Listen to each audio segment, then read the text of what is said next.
네, 안녕하세요. 여러분들 반갑습니다. 금융과 에너지 업종을 누구보다 쉽게 알려주는 데이한 멘토 권혁철입니다.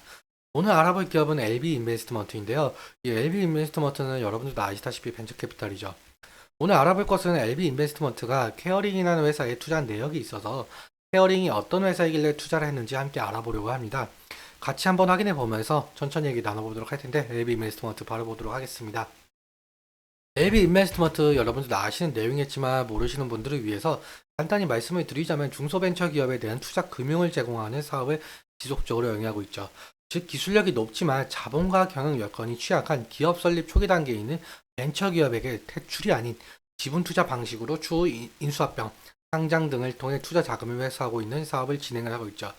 투자 방법에는 크게 두 가지가 있는데 투자 조합과 직접 투자의 경우가 있습니다. 투자 조합의 경우에는 펀드와 마찬가지로 여러 자금을 모아서 벤처기업에게 투자를 하는 것을 말을 하고 있고, 직접 투자의 경우 말 그대로 직접 투자를 하는 것이겠죠. 투자 조합의 경우에는 사업 보고서에서 나오고 있는 형편이지만 직접 투자의 경우는 뉴스 기사로만 접할 수 있어 찾기가 상당히 힘들죠. 다음으로 벤처기업은 여러분들도 아시다시피 경제적 자금이 부족한 상태여서 외부 투자 유치가 필수적인데, 투자 유치는 한 번으로 끝나는 것이 아니라 여러 단계에서 시행이 되고 있는데, 여기서 시리즈 A 단계 같은 경우는 서비스 오픈하기 위한 준비 단계에서 받는 투자, 사실 이 단계를 넘지 못하고 망하는 기업이 많아서 이 구간을 데스밸리라고 부르고 있죠. 시리즈 B 같은 경우는 사업 확장을 하기 위해 추가로 받는 단계, 시리즈 C부터는 스케일업을 가속하기 위한 단계로, 대부분 벤처기업은 시리즈 C 단계에서 외부 투자를 마무리하고 안정적인 수익 구조를 만들기 위해 노력을 하고 있죠. 그래서 이 시리즈 ABC 투자를 통해 본격적인 성장을 이루고 벤처기업은 상장이나 M&A가 가능한 기업으로 탈바꿈하게 되고, 여기서 벤처캐피탈은 투자금 회수를 통해 이익을 보는 구조이죠. 다음으로 여러분들도 아시는 분들이 있으실 것 같은데, LB 인베스트먼트가 케어링이라는 회사에 투자한 내역이 있는데요. 초기에도 투자를 했고 그리고 후속 투자도 이어간 상황이죠. 그러면은 케어링이 과연 어떤 회사에 이길래 투자를 했는지 함께 알아보아야겠죠.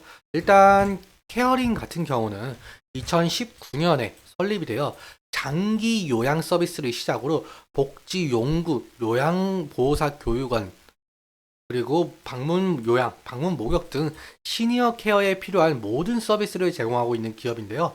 현재는 서울 수도권을 비롯해서 부산, 경남, 대구, 광주 등 전국 각지에 방문요양 주간보호센터 14개를 운영 중에 있고, 요양보호사 교육원은 4개, 복지연구센터 2개 등 총 34개 직영점을 운영 중에 있죠.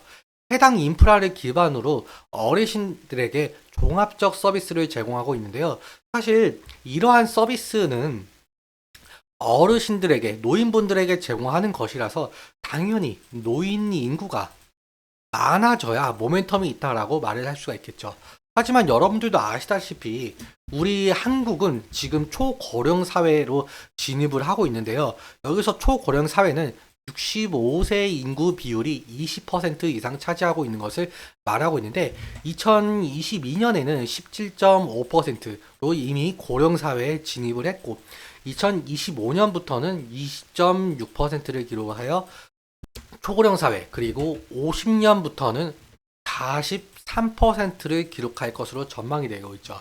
사실 이것은 출산율과도 연관이 되어 있는데, 점점 줄어드는 출산율로 인해서 더 빠르게 노인 인구가 늘어날 가능성도 있겠죠. 아무튼 이러한 노인 인구 증가로 정부나 지자체에서도 다양한 노인 복지를 위해 정책을 시행 중에 있는데, 이 중에서 보건복지부가 추진 중인 장기 요양 통합 재가 서비스가 있는데요. 이 통합 재가 서비스는 장기 요양 수급자가 원하는 서비스, 즉 방문 요양, 목욕, 간호, 주야간 보호, 단기 보호 등을 단 하나의 장기 요양 기관에서 편리하게 이용할 수 있는 서비스죠. 그렇다면 여기서 생각나는 기업 없나요? 앞서 말씀드린 것처럼 케어링도 전부 서비스 중에 있죠.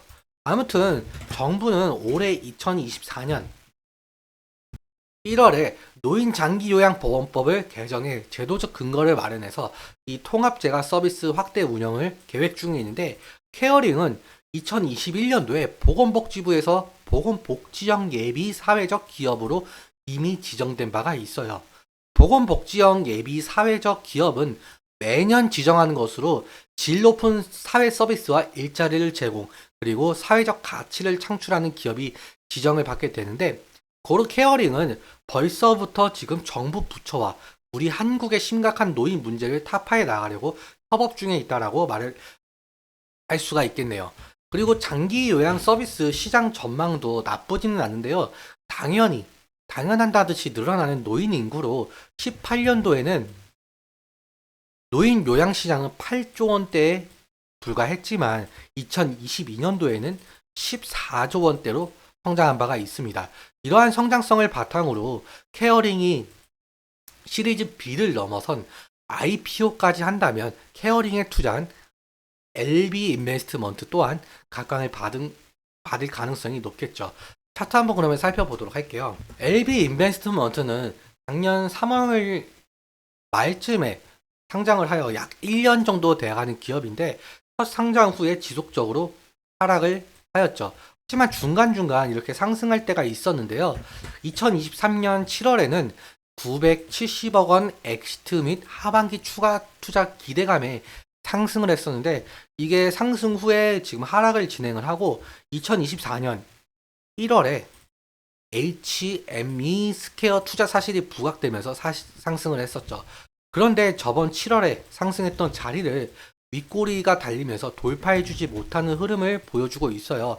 그렇기에 이 부근이 저항대 부근인 것을 알 수가 있겠는데, 지지라인 같은 경우는 저번 전 저점 3,715원 이 부분을 이탈을 하는지도 봐야 될 것 같습니다.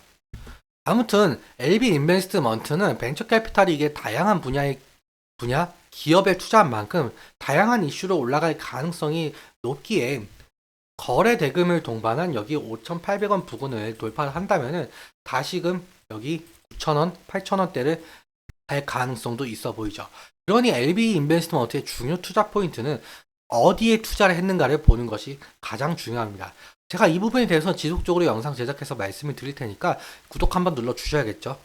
오늘 말씀드린 내용 중에 제 개인적인 견해가 있을 수 있고, 그리고 또 차트적인 부분에 대해서는 제 개인적인 견해이기 때문에 여러분들의 주관적인 견해와 함께 투자를 하여 현명한 선택하셨으면 좋겠습니다. 오늘도 시청해주셔서 너무 감사하고, 지금까지 멘토 권혁철이었습니다. 감사합니다.